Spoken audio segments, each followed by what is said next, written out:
L'Opel Astra élue voiture de l'année 2016. Dernier préparatif sur les stands du salon. Expo Tag Heuer, 100 ans de passion auto top chrono. Les hôtesses du salon sont arrivées.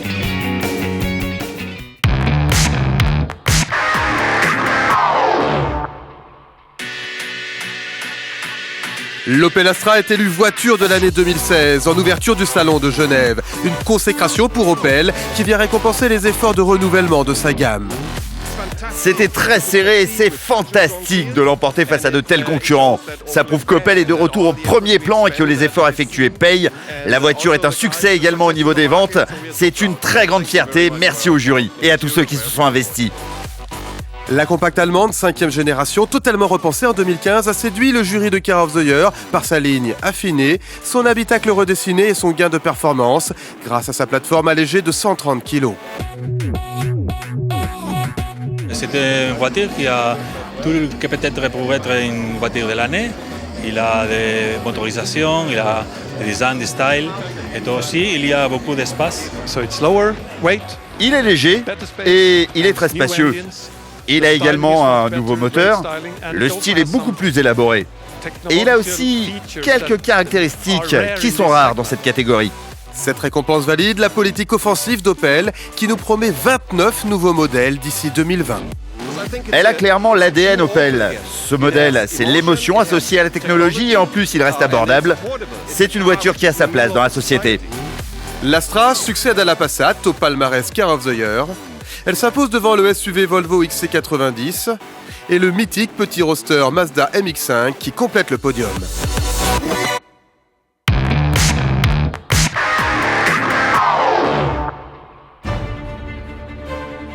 Il faut qu'elle brille sous les projecteurs des stands. Les stars des podiums de Genève se refont une beauté. Chiffon, plumeau et chamoisette sont en action.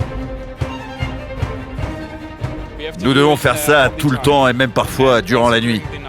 Les finitions, ça a consisté à installer les voitures, maintenant on les nettoie. Il faut que tout soit absolument impeccable pour le public et que ça ait une allure présentable. Je ne vous garantis pas qu'il n'y ait pas une seule poussière, mais en tout cas on va faire de notre mieux. Oui. À quelques heures de l'ouverture du salon, les mécaniques ont également droit à un check-up complet. Aucune panne ne sera tolérée face aux 10 000 journalistes. On vérifie la préparation des véhicules. On doit s'assurer que toutes les batteries sont bien enlevées pour qu'elles puissent fonctionner en mode showroom et que les gens puissent monter ou descendre des vitres, voir les phares allumés, etc. S'il le faut, ils travailleront toute la nuit pour que les 120 premières soient étincelantes. Dernier coup de pression, mais le plus gros est passé. Et voilà, ça se termine bien et on est content.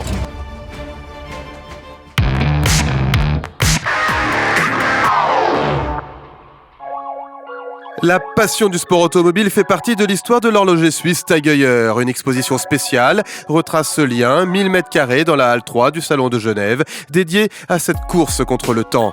Tag Heuer inventa il y a 100 ans le premier chronographe au 1/100e de seconde. Un siècle plus tard, l'horloger est devenu le chronométreur officiel du championnat Formula E. Après des partenariats prestigieux avec la Scuderia Ferrari en F1, Steve McQueen aux 24 heures du Mans ou Ayrton Senna chez McLaren, 5 véhicules d'exception retracent cette histoire. Dont cette nouvelle F1 2016, Tag Heuer est le premier horloger à associer officiellement son nom à une écurie de Formule 1, la Red Bull Racing Tag Heuer, un événement à découvrir dans la halle 3 du salon.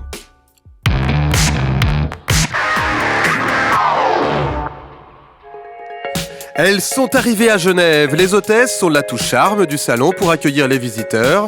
Claudia, 21 ans, vient de Londres. C'est sa première au salon de Genève, un choix par passion. Je suis très intéressée par les autos depuis petite.